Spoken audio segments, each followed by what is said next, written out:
Dream destination niyo po ba ang Japan? Pero nag-aalala po kayo sa budget? Worry not! We will make Japan affordable for you! May ginawa po akong budget at napagkasya ko ang 23,000 pesos sa isang tao. Paano ko nagawa yon? Watch on! Ipapakita ko po sa inyo. Marami po akong mga tipid tips din po para magawa po natin yan. Tingnan nyo na rin po ang mga pinuntahan namin sa Japan. Super ganda talaga. Una expense po natin ay ang visa. Kung mag-a-apply po tayo ng visa, it's 1,200 pesos sa isang individual. So kung dalawa po kayo, 2,400 pesos yan. Ilalagay ko po yung link dito ng aking vlog about applying for a visa. Kailangan po tayong dumaan sa accredited travel agency. Ang next major chunk po ng ating expense ay ang airfare. Medyo malaki po ang iba-budget natin dito. So better po kung kumuha tayo ng mga promo fares like Cebu Pacific. Meron din po ang ibang airlines, so dapat on the lookout po tayo. So ako po, I usually get it from Cebu Pacific. Nag-email po sa akin, may promo po sa akin just in case may promo fare po sila. Ang Japan po, usually ang regular fare niyan is 25,000 pesos, pero makakakita kayo ng mga promo fare as low as 5,500 base fare. So more or less, ilagay po natin ang ating airfare sa, let's say nakakuha ka ng 10,000 pesos all in na yun, kasama na yung travel tax, saka yung mga expense mo ng transpo papunta sa airport. So, 10,000 sa isang pasahero, so 20,000 for the two of you. Next po is yung hotel accommodation. So, ako po, usually I get it from Airbnb, o kaya po sa Agoda, o kaya po sa booking.com, pwede rin po sa Klook. So, just compare po, tingnan yung lowest fare, and tingnan din yung mga reviews kung okay naman siya. Kasi pwedeng mura-mura pero masyadong malayo naman from the city o kaya naman po hindi maganda yung facilities. So check nyo lang po yung reviews and based dyan, pumili na po kayo ng affordable. So ang swerte ko po, meron ako nakuha na 1,900 plus lang po isang gabi and that's for 3 packs na po. Sobrang mura niyan and bagong-bago pa. So, yan po, tsagain lang po natin every now and then mag-check. And based doon sa comparison natin, pili na po kayo ng pinaka-nagustuhan nyo. So, swerte ko po. Pwede nating ilagay na ang hotel natin is 2,000 per night. Kung 5 nights po yan, that would be 10,000 pesos. Ang next expense po natin ay ang data. Non-negotiable po yan. Kasi po, pag nasa Japan tayo, medyo mahirap pong makarating dun sa destination natin kung hindi tayo marunong mag-Japanese at magbasa ng kanji. So, better po talaga na meron tayong data. Pwede po tayong bumili ng physical SIM o kaya naman po pocket wifi. The best one for me and I recommend is yung electronic SIM. Kasi po, hindi mo na kailangan mag-install pa ng SIM. And kapag po nai-on mo na siya, right on arrival, pwede mo na siyang magamit. Pwede na po kayong makapagdala and makarating doon sa inyong hotel. Ilalagay nyo lang ang destination doon sa Google Maps and ibibigay na po sa inyo yung mga options papunta sa inyong destination. Real time po yan and makikita nyo yung mga options kung ano yung pinakamabilis, pinakamura, and kung ano yung less number of transfers. So, importante po yan. Meron kayong connection plus Google Maps. Ayan, survive na po kayo sa Japan. Meron po akong ginawang vlog about the best eSIM for Japan. I-check nyo po yun kasi po murang-mura. 220 pesos lang for 5 days na. Pero kung hindi enough yun sa inyo, pwede naman kayong kumuha ng mas malaking data kung marami kayong mag-share doon sa SIM na yon. Ito po, check nyo. Next is yung pagkain natin. Of course, kakain tayo pag nandoon. Ito yung medyo malaki po ang magiging budget natin kung hindi po tayo masyadong magiging maingat sa pagpili ng mga restaurants sa kakainan natin. Kasi po, as high as mga 2,000 yen per meal yung maayos na mga restaurants. So, medyo mamimili po tayo ng medyo mababa naman ng konti. So, kung type nyo yung mga parang Yoshinoya style yan, ang mga pagkain dyan siguro mga 600 yen more or less on the average. Saka yung mga ka-level niya na mga soba o kaya mga karage, tempura, ayan ang ating gagawing budget. Kung gusto niyo po makita paano tayo mas makamura pa dyan, meron po tayong 1,000 yen.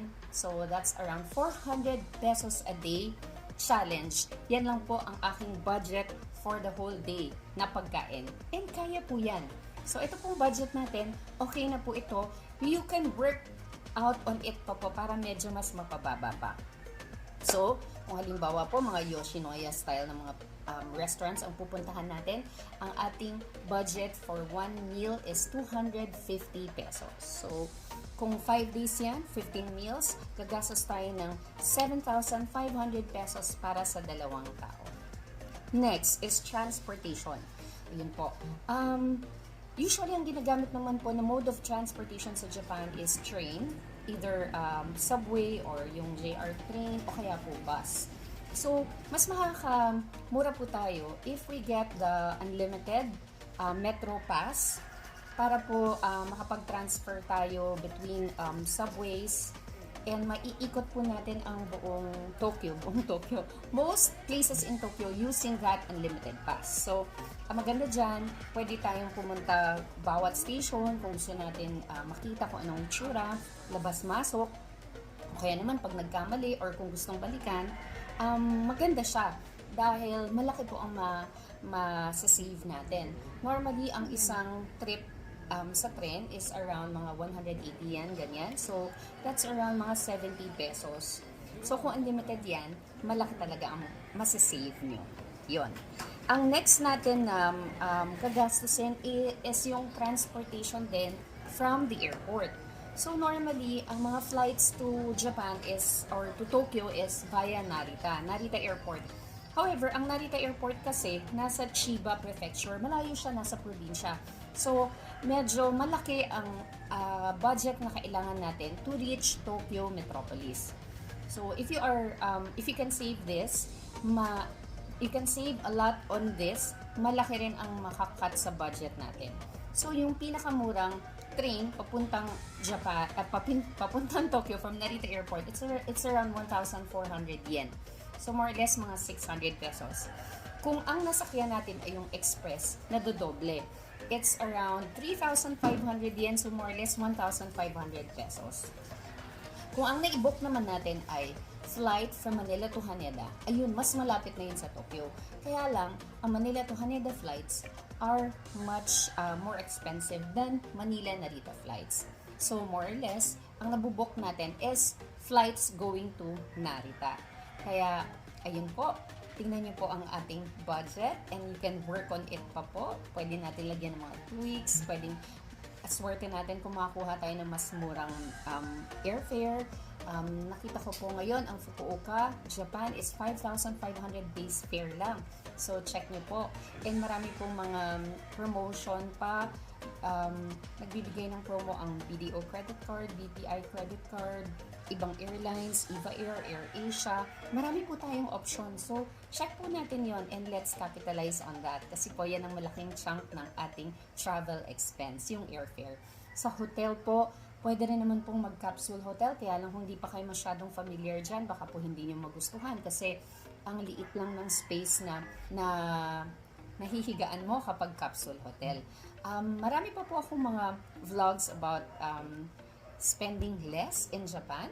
So, kung gusto niyo po, panoorin niyo po lahat and make sure po to subscribe to my channel para alam niyo po kung meron akong mga vlogs na i-upload and makakatulong po ito sa pagsasave on your travel to Japan. So, ano pa inaantay niyo? Tara po, let's go to Japan. Kaya niyong puntahan yan kahit every month.